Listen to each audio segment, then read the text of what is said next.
சபைக்குள்ள இந்த 9 வரங்களும் வந்துருச்சுன்னா சபையில உட்கார இடம் இருக்காது. அல்லேலூயா. இந்த 9 வரத்தையும் ஆண்டவர் யார் கையில ஒப்பு கொடுத்திருக்கிறார்? விசுவாசிகளுக்குள்ள ஆண்டவர் வைத்திருக்கிறார். ஒரு புதையலை போல எல்லாருக்குள்ள இது அடைக்கப்பட்டு இருக்குது. ஒரு பொக்கிஷத்தை போல எல்லாருக்குள்ள இது அடைக்கப்பட்டு இருக்குது. அல்லேலூயா சொல்லுங்க. அப்போ இந்த வரங்களை எப்போ தேவப்பிள்ளை வெளியே கொண்டு வருதோ அன்னைக்கு அந்த குடும்பத்துல முதலாவது எழுப்புதல் வரும். அந்த பிள்ளைகளுக்குள்ள ஒரு மாறுதல் வரும். அவங்க குடும்பத்துல அற்புத அடையாளங்கள் திரளா நடப்பிக்கப்படும். அவங்க பிள்ளைகள் வாழ்க்கையில, குடும்பத்தின் வாழ்க்கையில ஆண்டவர் பலத்த கிரியைகளையும் அற்புத அடையாளங்களையும் தீவிரமாய் நடப்பிக்கிறவராய் இருக்கிறார். ஒரு அல்லேலூயா சொல்லுங்களேன். அல்லேலூயா, அல்லேலூயா. அப்போ இந்த வரத்தை குறித்து ஆண்டவர் இன்னைக்கு நம்மளுக்கு போதிக்க போறார். அல்லேலூயா.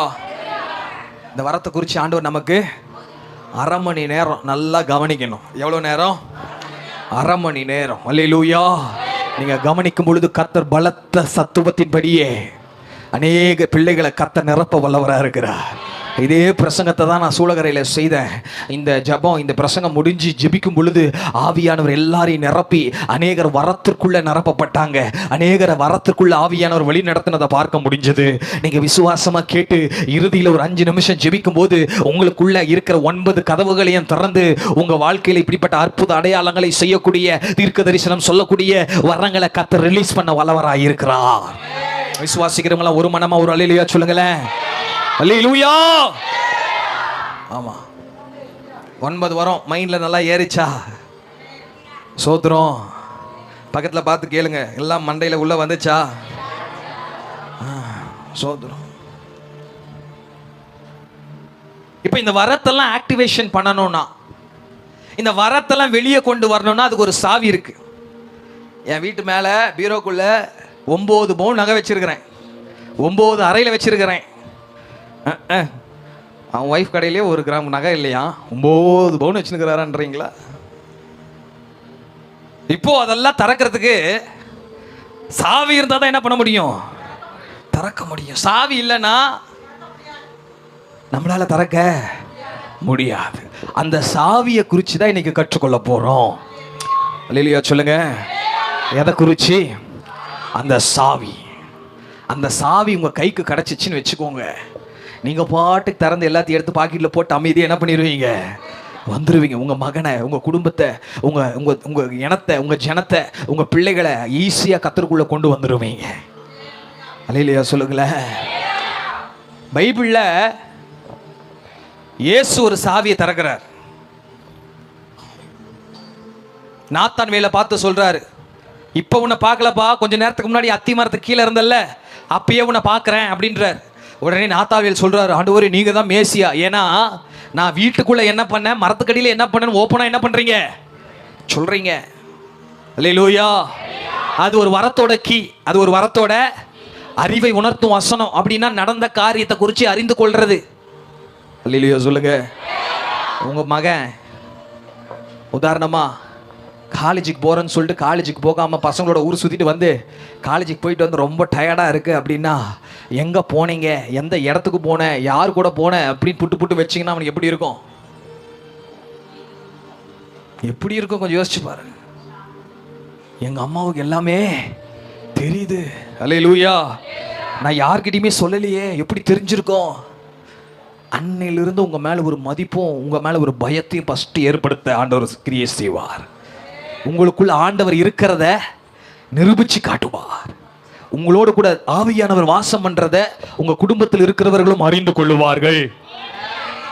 அல்லேலூயா, அல்லேலூயா. அப்போ இயேசு ஒரு சாவியை நாத்தான் வேலுக்கு ஓபன் பண்றாரு, இன்னொரு சாவியை ஓபன் பண்றாரு. தீர்க்கதரிசியா இருக்கிற யோவான் 4வது அதிகாரத்தில் அந்த சமாரிய ஸ்திரியை பார்த்து சொல்றாரு, இப்போ உங்ககிட்ட இருக்கிறவனும் உனக்கு புருஷன் இல்லை, உனக்கு ஏற்கனவே 5 புருஷங்க இருக்கிறாங்க. யார் சொல்றது? இயேசு யாரை பார்த்து சொல்றாரு? சமாரியா ஸ்திரியை பார்த்து. அந்த சமாரியா ஸ்திரிக்கு ஒண்ணுமே புரியல. நான் வீட்டுக்குள்ள தப்பு பண்ணது, அந்தரங்கத்தில் யாருக்கும் தெரியாம தப்பு பண்ணது, என் அப்பா அம்மாவுக்கு தெரியாது, பக்கத்து வீட்டுக்கு தெரியாது. ஆனா இந்த இயேசு கிறிஸ்து 5 புருஷனை வச்சிருந்தான் கரெக்டா சொல்றாரே, இவங்களை நான் தீர்க்கதரிசியா பாக்குறேன்னு சொல்லிட்டு அந்த ஸ்திரீ அன்னைக்கே ரட்சிக்கப்பட்டார்.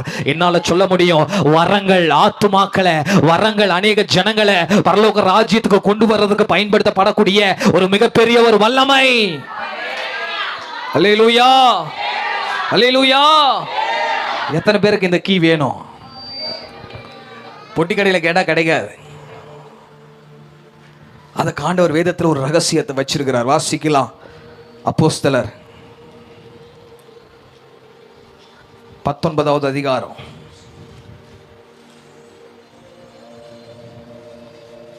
6வது வசனம்.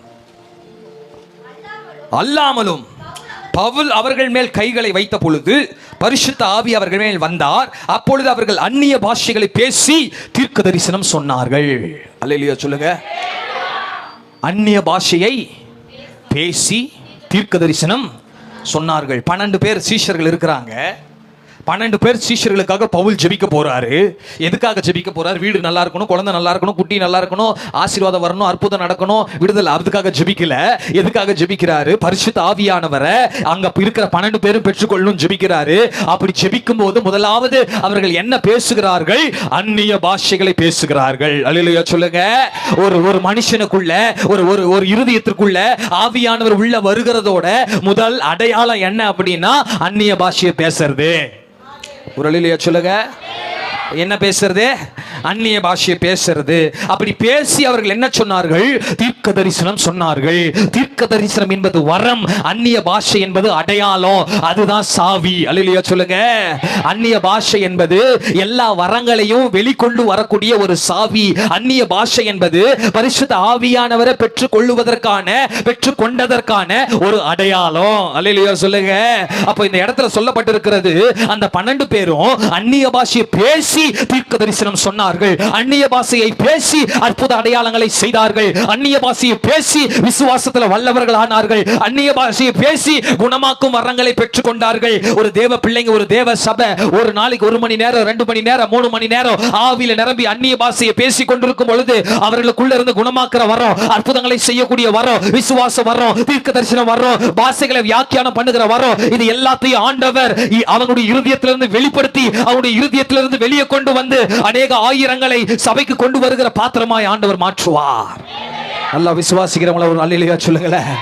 அல்லேலூயா.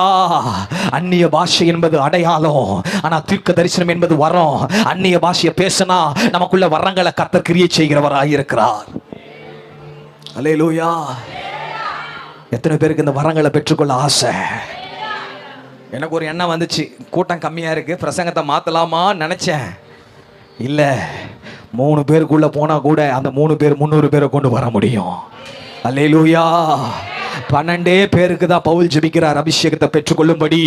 அந்த இடம் முழுவதுமாய் அசைக்கப்பட்டது உண்மைனா இன்னைக்கு தேவ பிள்ளைங்க இந்த சத்தியத்தை அறிந்து கொண்டு ஆயிரங்களை கர்த்தர் பக்கமாய் கர்த்தர் கொண்டு வர சித்தமுள்ளவராய் வல்லமை உடையவராய் இருக்கிறார். அல்லேலூயா சொல்லுங்களேன். அல்லேலூயா. அந்நிய பாஷையை பேசி வரங்களை வெளியே கொண்டு வர முடியும். ஒரு நாளைக்கு 1 மணி நேரம், 2 மணி நேரம் ஆவியில நிரம்பி அந்நிய பாஷையை பேசி நீங்க ஜெபிக்கிற ஜெபத்துல கர்த்தர் வல்லமையான காரியங்களை செய்கிறவரா இருக்கிறார். ஆமென் சொல்லுங்களேன். ஒரு 4-5 வருஷத்துக்கு முன்னாடி, எப்பப்பா நீ அபிஷேகம் பெற்றுக்கிட்ட? ஒரு 3-4 வருஷம் இருக்குமா? அப்ப என்ன வயசு உனக்கு? 73. 12 வயசு. 7வது பட்சம் எத்தனை வயசு? 12 வயசு. ஆமாவா? 7வது பட்சம் 12 வயசு தானே? ஆமாம், 12 வயசு. நம்ம சபையில் சின்ன பிள்ளைங்களுக்கெல்லாம் கூப்பிட்டு அபிஷேகத்துக்காக ஒரு ஜெபம் நடத்துகிறோம். எல்லாரும் அபிஷேகம் பெற்றுக்கிட்டாங்க. அல்லேலூயா. எல்லாருமே, ஒருத்தர் கூட அபிஷேகம் பெறாமல். ஆமாம், என் யூடியூப் சேனலில் அபிஷேகம் அந்த சிறு பிள்ளைகளுக்கான நடத்தின கூட்டம் யூடியூப்பில் அப்லோட் பண்ணியிருக்கோம், போய் பாருங்கள். அல்லேலூயா. அப்போ இந்த தம்பி அழுது அழுது அழுது அபிஷேகத்தை பெற்றுக்கொண்டு அந்நிய பாஷையை பேசினார். அல்லேலூயா. அப்போது அவங்க அப்பா கிருஷ்ணகிரி ஹாஸ்பிட்டலில் அந்த டைமில், அந்த மாதத்தில் அட்மிட் பண்ணிட்டு இருந்தாங்க. இவனும் அவங்க அம்மாவும் அங்கே இருந்தாங்க. அல்லேலூயா. ஒருத்தரை வச்சுட்டு பொய் சொல்ல முடியாது தானே, இல்லைன்னா என்ன வேணா கதை அடிச்சு விடலாம் தானே. நான் சொல்றது உங்களுக்கு புரியுது தானே? அல்லேலூயா. இல்லை ஒரு மனமா ஒரு அல்லேலூயா சொல்லுங்களேன். நான் போகும்போது இவங்க அம்மா எனக்கு சொன்ன ஒரு காரியம், இவங்க அப்பாவுக்கு ஜெபம் பண்ணாங்க. இவங்க அப்பாவுக்கு சுகத்துக்காக ஜெபம் பண்ணும்போது எல்லா பெட்டில் இருக்கிறவங்களையும் இவனை ஜெபம் பண்ண கூப்பிட்டுருக்குறாங்க. அல்லேலூயா. போய் எல்லா பெட்லையும், கிருஷ்ணகிரியில் எல்லா அந்த ஜிஹெச்சில் எல்லா பெட்லையும் என்ன பண்ணுறான், 12 வயசு பையன் கையை வச்சு இயேசுவை பற்றி ஜெபம் பண்ணுறான். அவங்க சொன்னாங்க ஜெபம் பண்ணதில் நிறைய பேர் ரிச்சார்ஜ் ஆகி வீட்டுக்கு போயிட்டாங்க. அல்லேலூயா. ஒரு கட்டில் அலக்கழிச்சிட்டு பயங்கரமாக கையை காலெல்லாம் ஆட்டிட்டு ஒரு பேஷண்ட்டை கொண்டு வந்தாங்களாம். அவன் ஜெபம் பண்ணி அந்த பேஷண்ட் அமைதியாக ஆயிட்டான். அல்லேலூயா. இப்போ கூட பனமரத்துப்பட்டியில் ஒரு சில வீட்டுக்கு போனால் என்ன தெரியுமா சொல்லுவாங்க, அந்த பையனை கூப்பிட்டா முன்ன மாதிரி வரதில்லப்பா, முன்னெல்லாம் வந்து மந்திரம் போட்டானா நல்லாயிருக்கும், இப்போல்லாம் அவனை கூப்பிட்டா கூட என்ன பண்ணுறதில்ல, ரொம்ப கிராக்கி பண்ணிக்கிறான். ஒரு அம்மா சொல்லுது, என்ன பண்ணிக்கிறானா, கிராக்கி பண்ணிக்கிறான். முன்னெல்லாம் வந்து ஜோம் பண்ணால் என்ன எப்படி இருக்குமா, அவன் மந்திரம் போட்டானா நல்லா இருக்குதுப்பா உடம்பு, இப்போ அவன் கூப்பிட்டா வரமாட்டான்ப்பா, அதனால தான்ப்பா அவனை கூப்பிட்டேன், இப்போல்லாம் கூப்பிட்டா வரதில்லை, ரொம்ப கிராக்கி பண்ணிக்கிறான், அவனுக்கு கொஞ்சம் சொல்லுப்பா அப்படின்னா. அல்லேலூயா. அவனுக்கு வயசு அப்போ 12 வயசு. இப்போ எப்படி இருக்கிறான்னு நான் சொல்லலை, அப்போ அபிஷேகம் பெற்ற அந்த காலகட்டத்தில் அவன் ஜெபம் பண்ண ஜெபம், விசுவாசத்தோடு ஜெபிக்கும் போது, அந்நிய பாஷையை பேசி ஜெபிக்கும் போது எல்லா வியாதிகள் சுகமாக்கப்பட்டது. எல்லா ஹாஸ்பிட்டல்லேருந்து டிஸ்சார்ஜ் பண்ணி எல்லாம் வீட்டுக்கு போனாங்க. உண்மைதான் சொல்கிறேன்னா பொய் சொல்கிறேன்னா? உண்மைதான் சொல்கிறேன்னா? சோத்திரம். அல்லேலூயா. தனியாக வேணா நீங்கள் பேசிப்பாரு. அப்போ அபிஷேகம் ஒரு 12 வயசு பையனுக்குள்ள அபிஷேகம் வந்து ஹாஸ்பிட்டலில் தைரியம் வருது. முதலாவது நம்மளை போய் ஹாஸ்பிட்டலில் போய் ஜெபம் பண்ணுனா வருமா தைரியம்? அப்படின்னு நம்ம எல்லா கட்டிலையும் போய் கையை வச்சு ஜெபம் பண்ணி, அது ஜெபம் பண்ணி எல்லாருக்கும் என்ன நடக்குது, சுகம், அற்புதம், விடுதலை. அல்லேலூயா. என்ன வசனம் சொல்லுது, பகைஞரையும் பலிக்காரனையும் அடக்கி போட தேவனாகிய கர்த்தர் பாலகர் வாயினால் பலன் உண்டு பண்ணி இருக்கிறேன். அப்போ ஒரு மனுஷனுக்குள்ள அபிஷேகம் வந்துச்சுன்னா அவன் கையில வல்லமை வருது. ஒரு மனுஷனுக்குள்ள அபிஷேகம், அந்நிய பாஷை வரங்கள் உள்ள அடையாளத்தோட வந்துச்சுன்னா அவனுடைய கைகள் கால்களுக்குள்ள ஒரு தைரியம் வருது. அடுத்த வாரம் இருந்து சாட்சி சொல்லும் போது ஆண்டவர் சர்ச்சைக்கு வர உதவி செஞ்சாருன்னு சொல்லக்கூடாது. அல்லேலூயா. அவன் அங்க அந்த கோயிலுக்கு நடந்து போயிட்டு வரான். இவங்களுக்கு போய் ஜெபம் பண்ண பேய் ஜெபம் பண்ண ஓடிச்சுன்னு சொல்லணும்.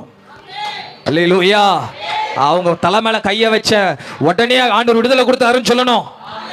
அப்படிப்பட்ட சாட்சிகளை கர்த்தர் சபைக்குள்ள எழுப்பணும். அதற்கு வல்லமைகள், வரங்கள் தைரியமாய் வெளிப்பாடாய் வெளியப்படணும். அல்லேலூயா சொல்லுங்களேன். அப்போ நல்லா கவனிங்க, இந்த வரத்தை வசனம் சொல்லுது. இந்த வசனத்துல அவர்கள் அந்நிய பாஷையை பேசி தீர்க்க தரிசனம் சொன்னார்கள். அப்போ தீர்க்க தரிசனம் சொல்லுகிற வரத்தை எப்படி செயல்படுத்தினாங்க அவங்க? அதுக்கு முன்னாடி என்ன பேசி கொண்டிருந்தாங்க? அந்நிய பாஷை பேசுனாங்க. என்னால சொல்ல முடியும், ஒரு நாளைக்கு 2 மணி நேரம் 3 மணி நேரம் ஆவில நிரம்பி அந்நிய பாஷை பேசுங்க. உங்களாலையும் வாயை திறந்து தீர்க்க தரிசனங்கள் சொல்ல முடியும். ஏதோ ஒரு ஊழியக்கார் வந்தோடனே என்ன காட்டினாரு, என்ன பாத்தீங்க, ஏதாச்சும் காட்டினாரா, ஏதாச்சும் தெரிஞ்சிச்சா அப்படின்னு புலம்பணும்னு அவசியம் இல்லவே இல்லை. அவங்க சொல்லுவாங்க, இங்க ஒரு எலுமிச்சை பழங்குது, இந்த வீடு இப்படி கட்டியிருக்க கூடாது, இப்படி திருப்பி கட்டணும், உடனே இடிச்சு அதுக்கு ஒரு 1.5 லட்சம் செலவு. அல்லேலூயா. வாஸ்து பின்னாடி இருக்கணும், முன்னாடி அடைச்சிட்டு பின்னாடி கட்டுறது, அதுக்கு ஒரு 3 லட்சம் செலவு. திரும்பி அதே பிரச்சனை. எனக்குள்ள ஆவியானவர் இருக்கிறார். அல்லேலூயா சொல்லுங்க. எனக்குள்ள யாரு இருக்கிறா? என்ன காட்டினார் இல்லை, எனக்கு இந்த மாதிரி காண்பிச்சாருன்னு தேவ பிள்ளைங்க சொல்லணும். அப்படிப்பட்ட ஒரு வரங்கள், வல்லமைகள் நமக்குள்ள ஆவியானவர் அனுமதி இல்லாம உள்ள நீரோற்றை போல வெளியே கொண்டு வரணும். எத்தனை பேர் நல்லா விசுவாசிக்கிறீங்க? அப்ப அந்நிய பாஷை நல்லா கவனிங்க. முதலாவது அந்நிய பாஷை எதுக்கு? இருக்கிற 9 வரங்களையும் வெளியே கொண்டு வரதுக்கு. பக்கத்தில் பார்த்து சொல்லுங்க, 9 வரத்தையும் வெளியே கொண்டு வரதுக்கு. செத்து போன பிரேதத்தை உள்ள கொண்டு வந்தாலும் கையை வச்சு எழுப்பி அமுச்சுட்டே இருக்கணும். அல்லேலூயா சொல்லுங்க. கேன்சர் கட்டியை குணமாக்கணும், குருடர்களுக்கு பார்வையை கொடுக்கணும், குஷ்டரோகிகளை சுகம் பண்ணணும். அல்லேலூயா. சபைக்கு வரும்போதே பேதுரு கேட்கிறார், நிலத்தை இவளுக்கு தான் விட்டுறீங்களா, ஏன் போய் பேசுற? அல்லேலூயா சொல்லுங்க.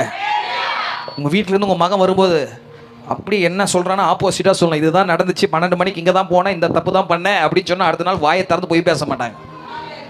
பா அம்மா மன்னிச்சிருங்கம்மா, தெரியாம பண்ணிட்ட, காலில் கூட உள்றேன், உங்ககிட்ட போய் பேச முடியாது. அவங்களுக்கு தெரியணும், எங்க வீட்டுக்கு மறைவானது ஒன்றும் இல்லை, ஆண்டவர் அவர்களுக்கு வெளிப்படுத்துவார். அல்லேலூயா சொல்லுங்க. என் ஊழியன் ஒரு 4-5 வருஷத்துக்கு முன்னாடி நான் ஏதாச்சும் தப்பு பண்ணேன்னா அடுத்த நாள் எனக்கு ஃபோன் வரும். எங்கள் பெரியம்மா ஃபோன் பண்ணுவாங்க, என்னடா வாழ்க்கை எப்படி போயிட்டுருக்குன்னு கேட்பாங்க. நேற்று ஆண்டவர் எனக்கு உன்னை குறித்து வெளிப்படுத்தினாருன்னு சொல்லுவான். அல்லேலூயா. ஒழுங்கா ஜாக்கிரதையா இருணுவான். அல்லேலூயா. ஆமாம், மறைவானது ஒன்றுமே இருக்காது ஆவிக்குரியவர்களுக்கு முன்பதாக. அந்நிய பாஷையை பேசி தேவனுடைய பிரசன்னத்தில் இருக்கிறவர்களுக்கு முன்பதாக மறைவானது ஒன்றும் கிடையாது. இன்னைக்கு நீங்கள் அந்நிய பாஷை ஒரு நாளைக்கு 1 மணி நேரமாவது 2 மணி நேரமாவது 3 மணி நேரமாவது பேச பேச என்ன நடக்கும்னு நினைக்கிறீங்கன்னா, உங்கள் குடும்பத்தில் இயற்கைக்கு அப்பாற்பட்ட காரியங்களையும் வல்லமைகளையும் ஆண்டவர் செய்து முடிக்கிறவராக இருக்கிறார். அல்லேலூயா. வின்சென்ட் பாஸ்டர் எத்தனை பேருக்கு தெரியும்? யாருன்னு கேட்குறீங்களா? சாம்பல்பட்டி பாஸ்டர் பெங்களூரில் இருக்கிறாரு. உங்களுக்கெல்லாம் யாருக்கும் தெரியாதா? சாம்பல்பட்டி ஜெபத்துக்கு வந்தவங்களுக்கு தெரியும், இங்கே விடுதலை கூட்டத்துக்கு வந்தவங்களுக்கு தெரியும், சூளகர திறப்பு விழாவுக்கு வந்தவங்களுக்கு தெரியும். அவருடைய பேர் வின்சென்ட் கிடையாது, பழைய பேர் பழனி முருகன். என்ன முருகன்? ஆமாம், பரவாயில்லம்மா, இன்னொரு டைம் நான் சொல்கிறேன். பேர் என்னது? பழனி முருகன். அவங்க என்ன வேலை செய்வாங்கன்னா, கோயில் சிலை செய்கிற வேலை. அவங்கெல்லாம் எத்தனை பேர் பார்த்துருக்குறீங்க? பார்க்க விட மாட்டாங்க. எதை வச்சு கட்டிடுவாங்க? பச்சை கலர் ஓலை. இப்போ முன்ன ஓலை கட்டினாங்க, இப்போ வாட்டமாக என்ன கொடுத்துட்டாங்க? பச்சை கலர் ஓலை ஃபுல்லாக கட்டிடுவாங்க. கோயிலையும் கோபுரத்தையும் செய்கிறவங்க. ஒரு நாள் அவருடைய கிட்னி 2மே செயலேந்து போச்சு. எத்தனை, ரொம்ப வருஷமெல்லாம் இல்லை, ஒரு 8 வருஷத்துக்கு முன்னாடி நடக்கிற அனந்த சம்பவத்தை சொல்கிறேன். 2 கிட்னியும் நல்ல வருமானம் வந்துச்சு, கோட்டு தேய்க்கிற வேலை. சினிமா ஆக்டர்ஸ் எல்லாம் அவர்கிட்ட கோட்டு தேய்ச்சிட்டு போனாங்க. மாதத்துக்கு 2 லட்சம் 3 லட்சம் சம்பாதிச்சிருந்த மனுஷன். அவருக்கு கீழே ஒரு 8-9 பேர் வேலை செஞ்சுட்டு இருந்தாங்க. அல்சூரில், பெங்களூரில். திடீர்னு இந்த மாதிரி வியாதி வந்தோடனே ஹாஸ்பிட்டலில் மரண படுக்கையாக படுத்து கிட்னி 2மே ஃபெயிலியர் ஆனதுனால டயாலிசிஸ் பண்ணிகிட்டே இருந்தார் 2 நாளைக்கு ஒரு டைம். நான் என்ன சொல்கிறேன்னு உங்களுக்கு புரியும்னு நினைக்கிறேன். அல்லேலூயா. ஆமாம், தூங்குறதுக்காக வரல, ஆண்டவர் துதிக்கிறதுக்காக வந்திருக்கிறோம். அல்லேலூயா சொல்லுங்கள். வீட்டில் தூங்குறதுக்கு நிறைய இடம் இருக்குது. வீட்டில் போய் என்ன பண்ணுங்க, நல்லா நிம்மதியாக தூங்குங்க. அல்லேலூயா. சபைக்கு தூங்குறதுக்காக வரக்கூடாது. அல்லேலூயா. ஆமாம், நீங்கள் தான் விழிப்புள்ளவர்களாக இருக்கணும். ஒரு பிரசங்கம் பண்ணுறதுக்கு எத்தனை கஷ்டப்படுறோன்னு எங்களுக்கு தான் தெரியும். 3வது பிரசங்கம் காலையில் 5 மணி சர்வீஸில் சூளகரையில். இப்போது அல்லேலூயா. நீங்கள் பாட்டுக்கு ஃபேன் காற்றுல அமைதியாக தூங்கிட்டு இருந்தீங்கன்னா சோத்துரும். நல்லா கவனிங்க. ஒரு ஆமென் சொல்லுங்களேன். எங்க விட்ட?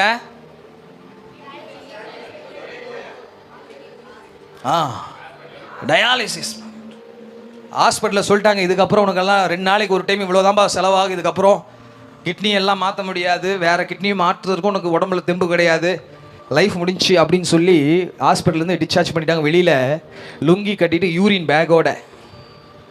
ஏன்னா கிட்னி ஃபெயிலியர் ஆச்சுன்னா நார்மலாக யூரின் வராது, வயிற்றில் ஹோல்ஸ் போட்டு தான் என்ன பண்ணுவாங்க, இப்படியே ரோட்டில் போகிறார். அவங்க கூட சொந்தக்காரங்க மனைவியெல்லாம் போயிட்டுருக்குறாங்க. அப்போ தினகரன் ஐயா அப்படின்னு ஒரு ஊழியக்காரர் இருந்தார். அவர் மறிச்சிட்டார். எத்தனை பேருக்கு தினகரன் ஐயாவை தெரியும்? ஆமாம், இப்போ பிறந்தவங்களுக்கு தெரியாது. 90, 80, 70 வாழ்ந்த பிள்ளைகளுக்கு தினகரன் யாருன்னு நல்லா தெரியும். சென்னையில் போனீங்கன்னா தினகரன் சாலைன்னு ஒரு சாலை இருக்குது, அது அவருடைய பேர். ஒரு ஊழியக்காரருடைய பேர் எந்த ரோட்டுக்கு வச்சிருக்கிறாங்க? சென்னையில் முக்கியமான தெருவுக்கு தினகரன் சாலைன்னு என்ன வச்சிருக்கிறாங்க? பேர் வச்சிருக்கிறார். அவர் ஒரு புஸ்தகத்தை எழுதியிருக்கிறார், ஆவிக்குரிய வரங்கள் அப்படின்னு ஒரு புஸ்தகத்தை எழுதியிருக்கிறார். அந்த புஸ்தகத்தில் நான் வாசிக்கும் போது அதில் சொல்லப்பட்டிருந்துச்சு, ஒரு கூட்டத்துக்கு போகிறதுக்கு முன்பதாக குறைந்தபட்சம் 12 மணி நேரம் வெறும் அந்நிய பாஷையை மட்டும் பேசுவாராம். எவ்வளோ நேரம்? 12 மணி நேரம். எது மட்டும் பேசுவார்? தமிழே கிடையாது, இங்கிலீஷ் கிடையாது, எது மட்டும் பேசுவார்? இவர் அங்கிருந்து கிளம்பினார்னா அங்கே பேயெல்லாம் ஆட ஆரம்பிக்கும், அங்கே கிளம்பினார்னா அங்கே நோயெல்லாம் ஓட ஆரம்பிக்கும், அங்கே கிளம்பினார்னா அங்கே கேன்சர் கட்டிக்கலாம் கலண்டு கீழே விழும். அல்லேலூயா. 3 மாதத்துக்கு 4 மாதத்துக்கு ஒட்டினா வெளியவே வருவார். அல்லேலூயா. ஒரு மீட்டிங் நடத்துறாருன்னா அதுக்கப்புறம் குடும்பத்தை பார்த்துட்டு திருப்பி அவர் ரூமுக்கு போயிடுவார். 3 மாதம் உள்ளதாக இருப்பார். அப்படிப்பட்ட ஒரு அப்போஸ்தலர். அவர் கூட்டம் நடத்திட்டு இருக்கிறார். இவர் இந்த வெளியே போயிட்டு இருக்கும்போது இயேசு அழைக்கிறார், இயேசு குணமாக்குகிறான்னு பிரசங்கம். என்னதான்டா சொல்றாங்க இந்த கிறிஸ்தவங்க, காட்டு கத்து கத்துறாங்களே அப்படின்ட்டு போய் அந்த வீட்டுக்குள்ள, அந்த ஹாலுக்குள்ள பிரவேசிக்கிறார். பெரிய மீட்டிங் ஹால். உடனே ஜெபமெல்லாம் முடிஞ்சிச்சு. அந்த ஊழியக்காரர் ஜெபம் பண்றார். என்னன்னா, பழனி முருகன் இயேசு உன்னை குணமாக்குகிறார். உடனே இவரு சொல்றாரு, 3 லட்சம் 4 லட்சம் ஜனங்க இருக்கிறாங்க, எத்தனை பழனி முருகன் இருப்பாரு, நம்மள கூப்பிடல அப்படின்னு நினைக்கிறாரு. உடனே இன்னொரு சவுண்டு, கையில யூரின் பேக்கெட் வச்சுட்டு என்ன கூப்பிடல நினைக்கிறியே, உன்னதான் ஆண்டவர் குணமாக்குறாருன்றார். உடனே அதை தூக்கி போட்டு அங்க முட்டி போட்டவர் இன்னைக்கு வரைக்கும் வல்லமையா ஊழியம் செஞ்சு கொண்டு இருக்கிறார். அவர் சொன்ன ஒரு சாட்சி, அதுக்கப்புறம் ஒரு நாள் கூட ஹாஸ்பிட்டல் போலையா, 8 வருஷம் ஆகுது. எத்தனை வருஷம்? 8 வருஷம். ஒரு முறை கூட எங்க போல, மருத்துவமனைக்கு போகல. இன்னைக்கு கிட்டத்தட்ட 90 லட்சம், 1 கோடி கிட்ட ஒரு ஆலயத்தை கட்டியிருக்கிறார் சாமல்பட்டியில.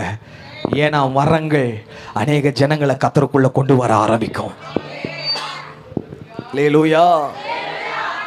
அப்போ வசனம் சொல்லுது, அந்நிய பாஷையை பேசி தீர்க்க தரிசனம் சொன்னார்கள். அப்படின்னா என்ன? எல்லா வரங்களையும் எது ஆக்டிவேட் பண்ணும், எல்லா வரங்களையும் எது வெளியே கொண்டு வரும் அப்படின்னா, நான் தினமும் பேசுகிற அந்நிய பாஷை.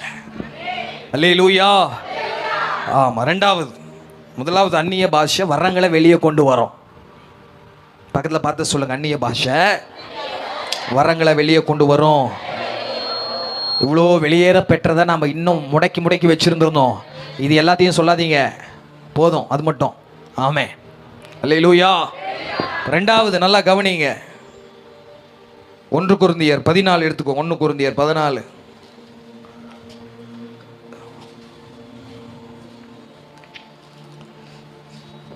4வது வசனம்.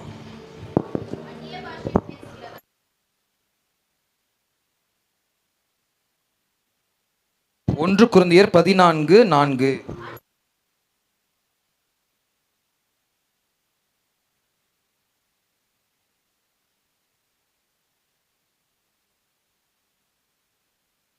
அந்நிய பாஷைகளை பேசுகிறவன் தனக்கு பக்தி விருத்தி உண்டாக. நிறைய பேர் என்ன நினைக்கிறாங்க, பக்தி உள்ளவன் பேசுகிற பாஷை அந்நிய பாஷை, பரிசுத்தவான் பேசுகிற பாஷை அந்நிய பாஷை. வசனம் கிளியரா சொல்லுது, அவன் எதுக்கு பேசுறான்னா அவனுக்கு பக்தி விருத்தியை உண்டாக்கத்தக்கதாக அவன் பேசுறான். அப்படின்னா அவனுக்கு பக்தி இல்லை, உண்மைதான். பரிசுத்தம் இல்லை, உண்மைதான். நல்ல கேரக்டர் இல்லை, உண்மைதான். ஆனா அந்நிய பாஷை ஒரு தேவ பிள்ளை பேசிக்கொண்டே இருக்கும் பொழுது ஆண்டவர் அவனுக்குள்ள பக்தி விருத்தியை ஏற்படுத்துகிறவராக இருக்கிறார். அல்லேலூயா.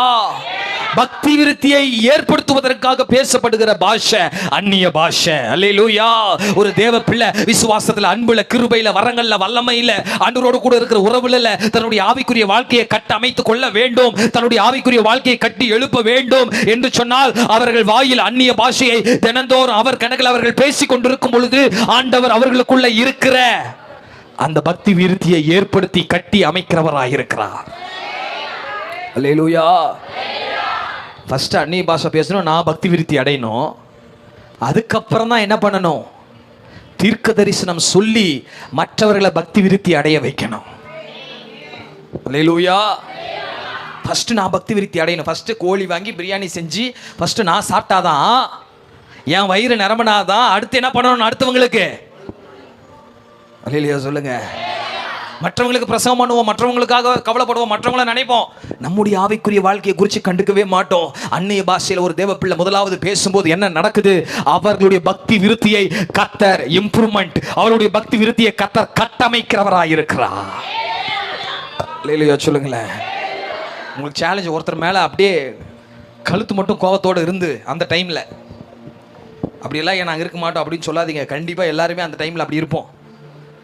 நம்மளாம் பரலோகத்திலேருந்து வரல, அம்மா வயிற்றுலேருந்து வந்திருக்கிறோம். அல்லேலூயா சொல்லுங்க. ஆமாம், பரலோகத்திலேருந்து வந்த ஆதாமே என்ன பண்ணிட்டாரு, பாவம் பண்ணார். அந்த மாதிரி டைமில் ஒரு ரூமுக்குள்ளே போய் ஒரு 1 மணி நேரம் அந்நிய பாஷையை பேசிட்டு வந்துருங்க. கழுத்து மட்டும் இருந்த கோவம் என்ன ஆயிருக்கும், கால் வெளியே ஓடி போயிருக்கும். அல்லேலூயா. சேலஞ்ச் பண்ணி சொல்கிறேன், நீங்கள் ட்ரை பண்ணி பாருங்கள். ஏன்னா அந்நிய பாஷை பக்தி விருத்தியை, அன்பை, ஆவிக்குரிய காரியங்களை நமக்குள்ள கட்டமைத்து உருவாக்குகிறதா இருக்கிறது. அல்லேலூயா. அந்நிய பாஷை என்பது கடந்து போகக்கூடிய ஒன்று. போய் பேசும்போதே சப்புன்னு இருக்கும். அல்லேலூயா சொல்லுங்க. அப்படியே மைண்ட் ஓடாது, சிந்தனை ஓடாது, என்னடா ஒன்றுமே புரியல.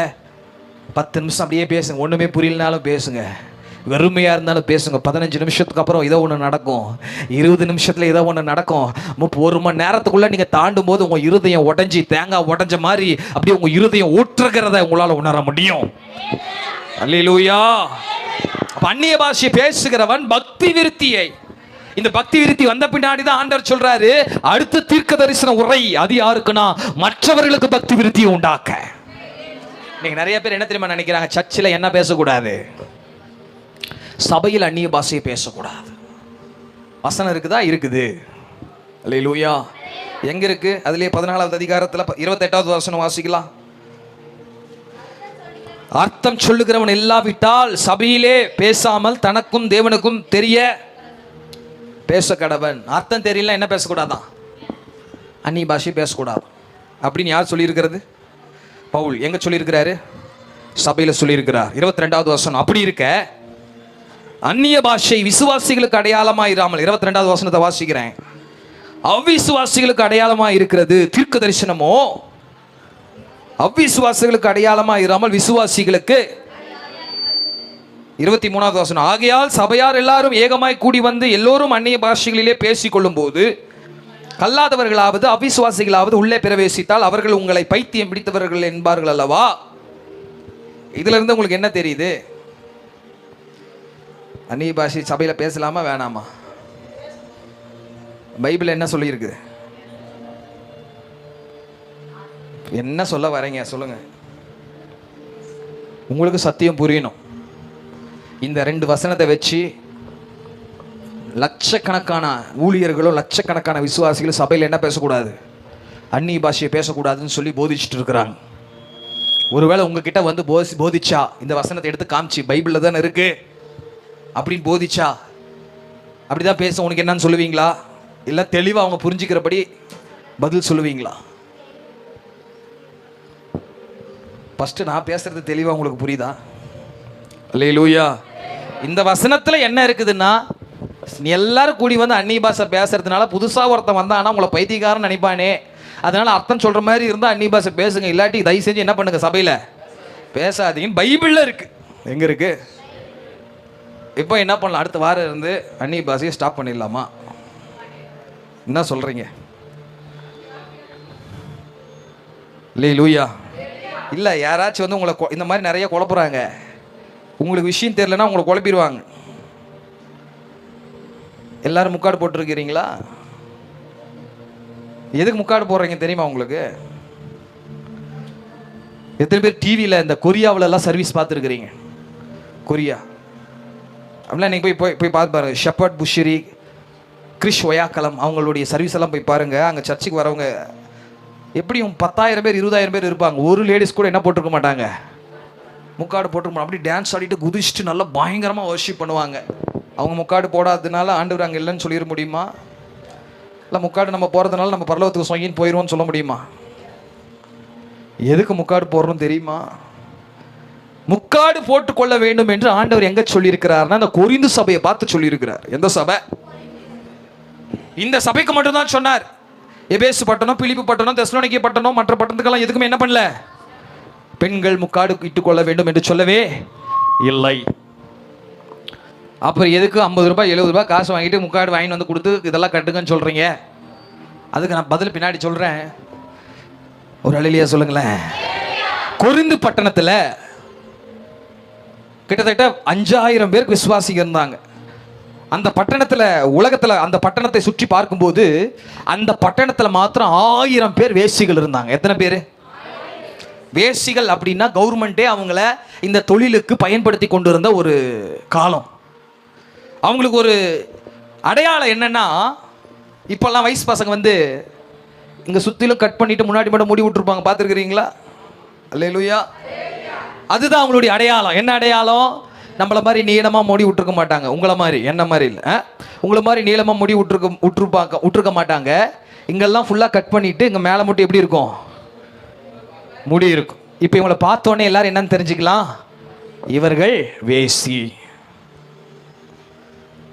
இப்போ பவுல் போய் பிரசங்கம் பண்றார், விபச்சாரம் பாவம், வேசித்தனம் பாவம், உங்கள் சரீரங்களை பரிசுத்தமா வச்சுக்கணும். அதனாலதான் இதெல்லாம் மட்டும் பிரசங்கத்துல சரீரத்தை குறித்து நிறைய வார்த்தையை கொரிந்தியர் சபைக்கு பேசுவார். உங்கள் சரீரமானது நீங்கள் தேவனாலே பெற்றும் உங்களில் தங்கி இருக்கிற பரிசுத்த ஆவியானவருடைய ஆலயமா இருக்குது.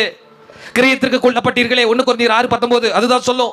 1 கொரிந்தியர் 3:16 நீங்கள் தேவனுடைய ஆலயமா இருக்கிறீர்கள் என்றும் தேவனுடைய ஆவியானவர் உங்களில் வாசமா இருக்கிறார் என்றும் அறியாதிருக்கிறீர்களா?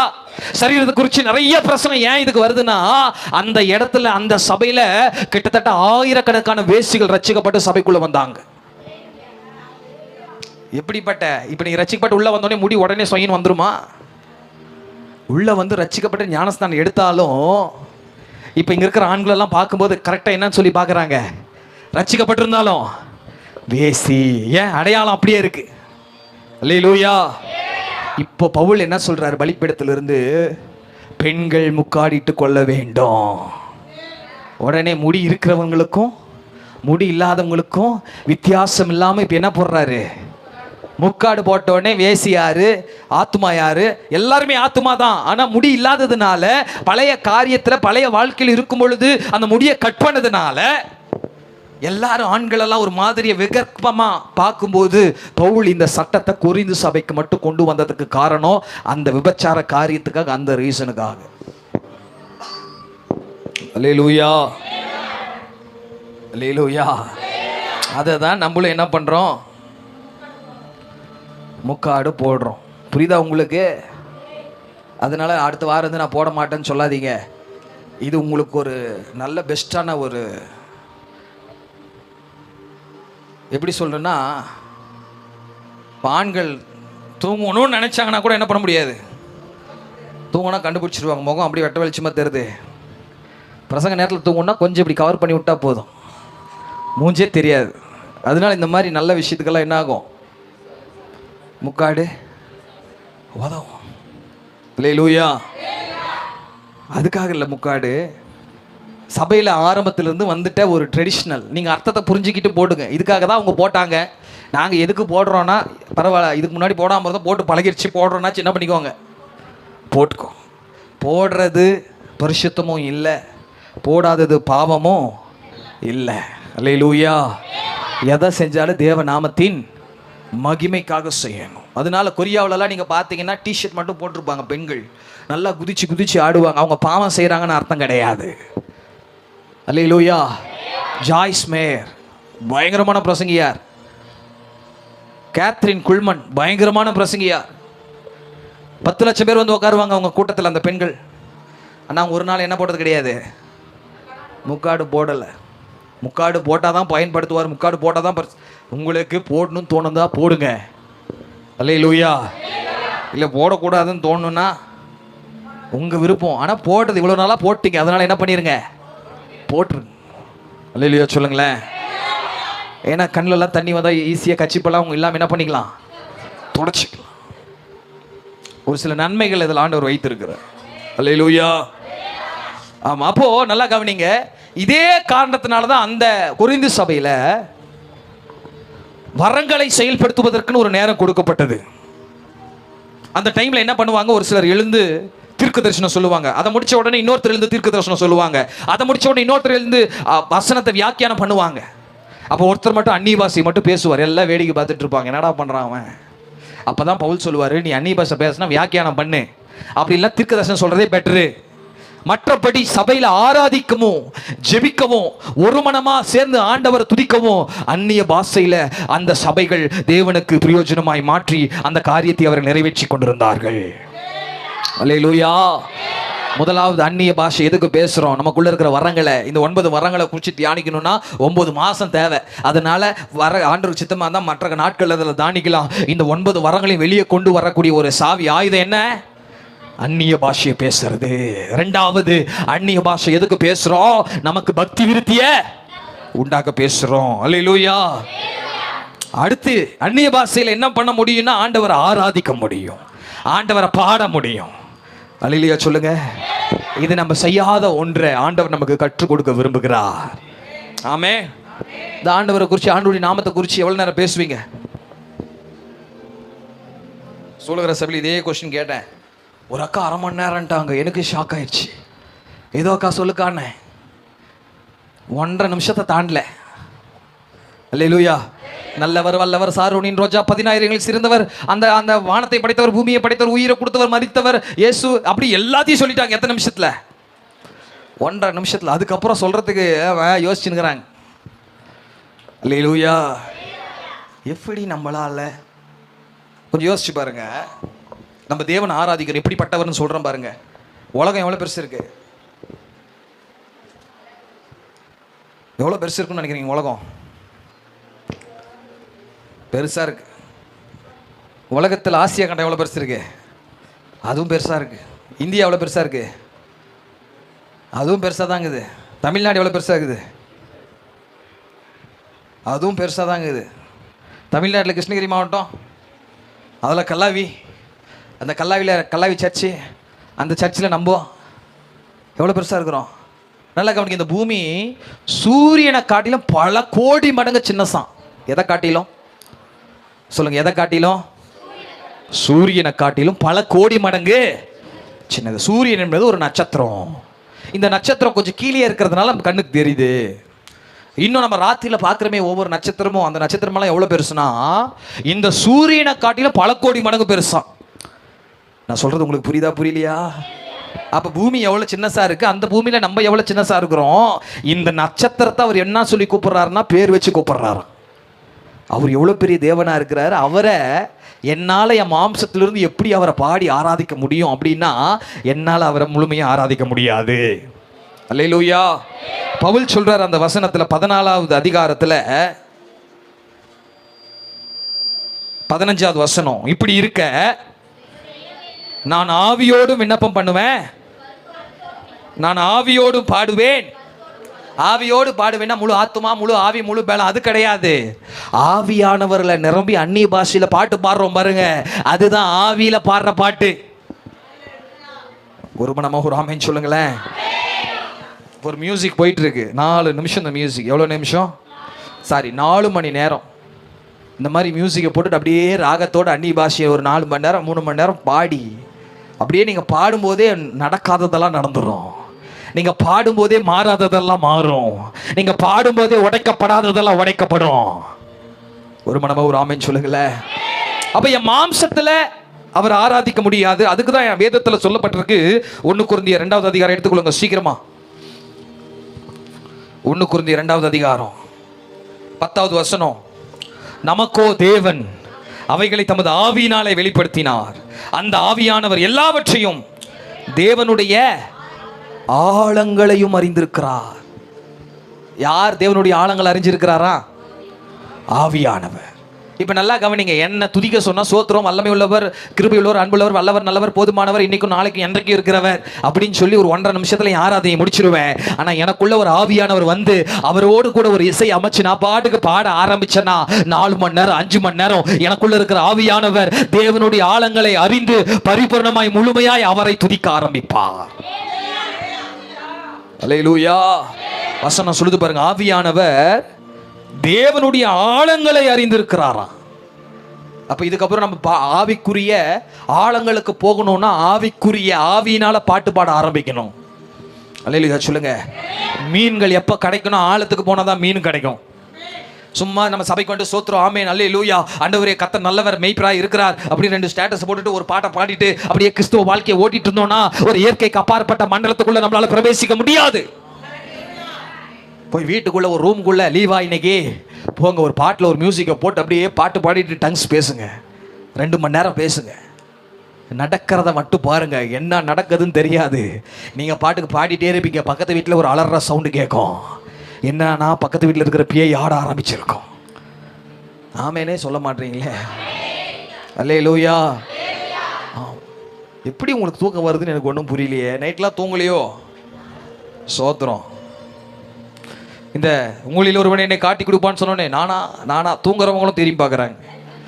அல்லேலூயா. ஆமா, யூதாஸ் காரியாத்தும் சொல்றாரு, நானா 30 வெள்ளிக்காசை வாங்கிட்டு சொல்றாரு, நானா ஆண்டு சொல்றாரு, அப்பா நீ தான் பண்ணிட்டாரு.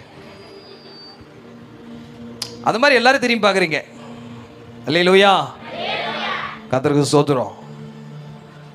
அந்நிய பாஷையினால தேவ பிள்ளைங்க பாட முடியும். 4வது அந்நிய பாஷையினால ஜெபிக்க முடியும். வசனம் சொல்லுது, நான் ஆவியோடு ஜெபிப்பேன். எப்படி ஜெபிப்பேன்? ஆமா, ஜெபிக்கும் போது ஆவியில நிரம்பி பரிசுத்த ஆவியானவர்கள் நீங்க ஜெபம் பண்ணி பாருங்க, திடீர்னு பல்லுக்கடலாம் கொறிக்க ஆரம்பிப்பி. என்ன பேய் பிடிச்சா நினைக்கிறீங்களா? இல்ல, ஒரு வைராக்கியம் உள்ள திடீர்னு காலத்துக்கு முன்னாடி மெதிக்க ஆரம்பிப்பீங்க. என்னது? ஆவியானவர் ஏதோ ஒரு காரியத்தை நல்லா வைராக்கியமா யுத்தம் பண்ணி ஜெபிக்கிறார். அல்லேலூயா. திடீர்னு புலம்பி அழுது நெஞ்சு அடிச்சுட்டு அழுது அந்நிய பாஷை பேசிட்டு இருப்பீங்க. ஏதோ ஒரு கிராமத்துக்காக அழுது ஜெபிச்சு கொண்டு இருக்கிறீங்க. அல்லேலூயா. உங்க வீடு உங்க குடும்பம் ரட்சிக்கப்படணும்னா இந்த பேட்டர்ன்ல ஒரு போய் பாருங்க. இந்த 2026 முடிக்கிறதுக்குள்ள மாற்றத்துக்கு மேல மாற்றம், மாற்றத்துக்கு மேல மாற்றத்தை கர்த்தர் தந்து முடிக்கிறவரா இருக்கிறார். இன்னொரு பாயிண்ட், துதிக்கிறது அந்நிய பாஷையில. அப்போஸ்தலர் 2:12 சொல்லப்பட்டிருக்கு, அவர்கள் தேவனுடைய மகத்துவங்களை பேச கேட்டோம். அல்லேலூயா. இப்ப சொல்லுங்க, என்னென்னது சொல்றவங்களுக்கு ஒரு பிரைஸ். சொல்லுகிற சபையில போன வாரம் பிரசங்கத்தை கேட்டேன். மொத்தம் எத்தனை வரம் இருக்கு? எத்தனை வகையில் இருக்கு? முதல் வகை என்னது? என்னென்ன இருக்கு அதுல?